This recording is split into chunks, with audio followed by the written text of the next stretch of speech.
गुरुदत्त ने अपनी सब कुछ फिल्म प्रोडक्शन में झोंक दिया था।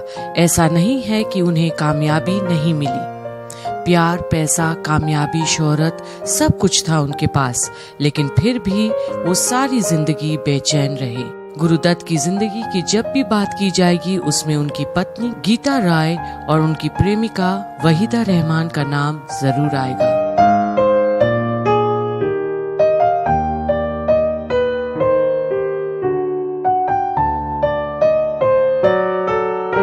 गुरुदत्त ने एक से बढ़कर एक फिल्में बनाई, लेकिन हम बात करते हैं उनकी पत्नी गीता दत्त की, जो उनकी पत्नी रही और मौत से एक रात पहले उन्होंने अपनी पत्नी से फोन पर बात की थी। ये बात बहुत कम लोग जानते हैं कि फिल्म बाजी के सेट पर गुरुदत्त की मुलाकात गायिका गीता रॉय के साथ हुई थी। दोनों साथ काम करने लगे और काम करते करते दोनों को कब प्यार हो गया ये दोनों को ही नहीं पता चल पाया। गीता उस समय बहुत बड़ी गायिका हुआ करती थी। गीता एक लंबी गाड़ी में बैठकर गुरुदत्त से मिलने उनके फ्लैट पर जाया करती थी। गीता को गुरुदत्त से इतना लगाव हो गया था कि वो उनके लिए खाना बनाकर ले जाया करती थी।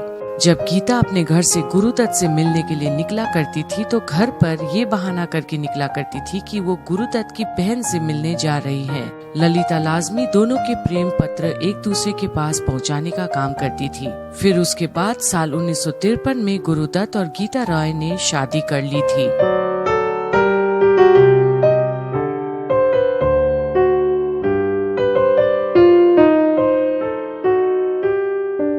शादी के कुछ साल बाद ही गुरुदत्त का दिल आया फिल्म प्यासा की हीरोइन वहीदा रहमान पर।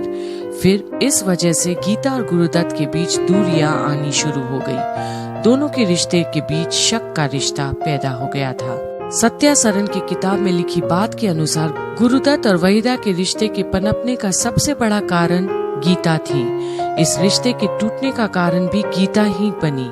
गीता को जब इन सब बातों का पता चला तो वो सब छोड़कर लंदन चली गई। फिर इस बीच गुरुदत्त को पता चला कि गीता किसी पाकिस्तानी पुरुष के साथ वक्त बिता रही है।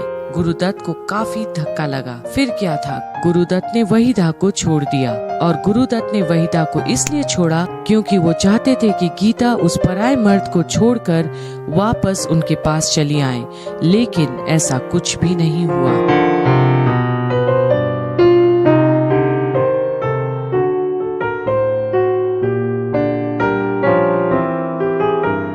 गीता अपनी बेटी को लेकर अलग रहने लगी और अपनी बेटी से मिलने की चाहत में हर दिन गुरुदत्त गीता से लड़ा करते थे।